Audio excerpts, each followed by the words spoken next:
ठाड़ी ये प्रधानमंत्री महाराष्ट्र में ही ये हुंकार भर के गए, बंटेंगे तो बांटने वाले महफिल सजाएंगे।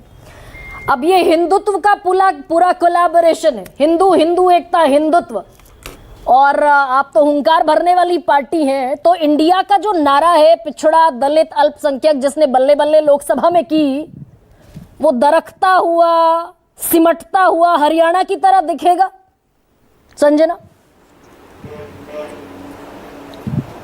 देखिए, हरियाणा का गणित अभी आपने मुझे यहाँ पे हमें एक्सप्लेन किया, और जिस तरह से अभी जो 2 दिन के अंदर लास्ट वीक में जो घोषणाएं हुई है, उससे ये कोशिश उनकी दिखाई दे रही है कि किस तरह से हम लोग ओबीसी और इन लोगों को आकर्षित करे, आदिवासी रहे, दलित रहे, इन लोगों को कैसे हमारे तरफ आकर्षित करे। कहीं पे लाड़की बहन निकाल के महिलाओं को कैसे आकर्षित करे, लाड़का भाऊ योजना निकाली। तो ये सब योजना वही है कि गरीब के थाली में पुलाव आया, देखो अभी ये चुनाव आया। तो ये जो कोशिश की गई है, तो लोग महाराष्ट्र में जो सबसे पहला मुद्दा रहेगा इलेक्शन का, आप समझिए जो लोकसभा में उन्होंने किक दी है, उससे बड़ी किक अभी यहाँ विधानसभा में इनको लगेगी, और जरूर लगेगी। सबसे पहला मुद्दा गद्दारी का, जिस तरह से महाराष्ट्र की राजनीतिक और सांस्कृतिक अस्मिता को तहस नहस किया गया है, वो सबसे पहला मुद्दा रहेगा। दूसरा मुद्दा महाराष्ट्र में महंगाई, मतलब 1500 रुपया बहन को दिया, लेकिन 15,000 रुपया जीजा जी के जेब से निकाल लिया। उसके बारे में बात नहीं हो रही है। नहीं, मैं ये कह रही हूँ संजना, लेकिन मैं ये कह रही हूँ, जगह पे ना, मैं ये कह रही हूँ, इन्होंने बीजेपी ने, बोलिए, ओबीसी चंक को भी एड्रेस करने की कोशिश की है। यहाँ तक कि मुसलमानों को भी, जो इनका वोट बैंक अभी प्रदीप भंडारी भी गिनवा रहे थे, वो है ही नहीं वोट बैंक बीजेपी का, उसको एड्रेस करने की कोशिश कर ली। तो ये तो सारी सिंध हमारी आप ही के पीडीए में है ना भाई। 35% ओबीसी चला गया, 11% आपका एससी चला गया। ये आपका कहना है, मैं कह रही हूँ कि यही मुस्लिम बांधव है, ये जानते हैं ना कि किस तरह से अगर यही काम महाविकास आघाड़ी करती तो ये क्या कहते, हिंदुत्व खतरे में आ गया। तो आज ये जिस तरह से इनकी भूमिका बदल रही है, तो वही बताया मैंने, गरीब की थाली में पुलाव आया क्योंकि चुनाव आया। तो ये लोग जानते हैं कि ये सब क्यों किया गया है और उनके साथ किस तरह से व्यवहार किया गया है। मराठा एक बाजू में, मनोज जरांगे जी का स्टेटमेंट मैं अभी सुन के आई हूँ, वो सब इकट्ठा है वहां पे कि किस तरह से 15 और जातियों का समावेश ओबीसी में किया, लेकिन मराठी का मुद्दा इन्होंने नहीं लिया है। तो मराठा 25% है, ये सभी के साथ। संजना, मराठा कितने? 25%।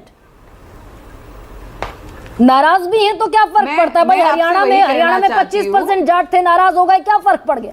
रिकॉर्ड बना दिया बीजेपी ने। लेकिन आप जिस तरह से समझ रहे हैं, या आप जो चित्र परसेप्शन तैयार करने की कोशिश की जा रही है यहाँ पे, कि ये योजनाएं हुई तो अभी ये लोग चले गए, तो मैं आपको वही बता रही हूँ कि यहाँ पे जिस तरह से ये 5 सालों में या 2.5-3 सालों में जो राजनीति महाराष्ट्र ने देखी है, वो ऐसे प्रलोभन से कहीं पे भी हिलेगी नहीं, क्योंकि उनके सामने सबसे, देखिए, बड़ा मुद्दा है महिला असुरक्षितता। जिस तरह से बच्चियों पे, बूढ़ियों औरतों पे अत्याचार हो रहे, कल का बाबा सिद्दीकी का प्रकरण देखिए, अभिषेक घोसालकर जिस तरह से नागपुर में जाके बीजेपी के ही कार्यकर्ता पुलिस को मार रहे हैं, ये गुंडा राज यहाँ पे महाराष्ट्र में, मुंबई में दिखाई पड़ रहा है। Vedanta, Foxconn, bulk drug park, medical device park, cotton corporation, हर एक उद्योग धंधा जो महाराष्ट्र मुंबई की शान था, वो उठा के यहाँ से लेके जाया गया। लेकिन आपके नेता की संजना, तो 25-50 हजार लोगों का हक का पगार चला गया। लेकिन आपके नेता की कोई सुनने को राजी नहीं है। उद्धव ठाकरे कब? अगस्त में आए थे सीट शेयरिंग की बात करने आदित्य ठाकरे के साथ दिल्ली, तब से कह रहे हैं मुख्यमंत्री का चेहरा दे दो, फायदा होगा। आप वो बात कर रहे हैं, उन्होंने ये भी कहा था, भले व्यासपीठ पे कहा था कि कोई भी हो इलेक्शन का चेहरा, पहले मुख्यमंत्री का चेहरा डिक्लेयर करो। वो एक बात है जिसके ऊपर डिक्लेरेशन चालू है। मैं पूछना चाहूंगी आपसे गरिमा जी, अमित शाह जी यहाँ पे आके भाजपा कार्यकर्ताओं के मेलाओं में क्या कह के गए कि अभी 2024 की बात छोड़ो, 2029 में भाजपा स्वतंत्र सरकार स्थापन करेगी।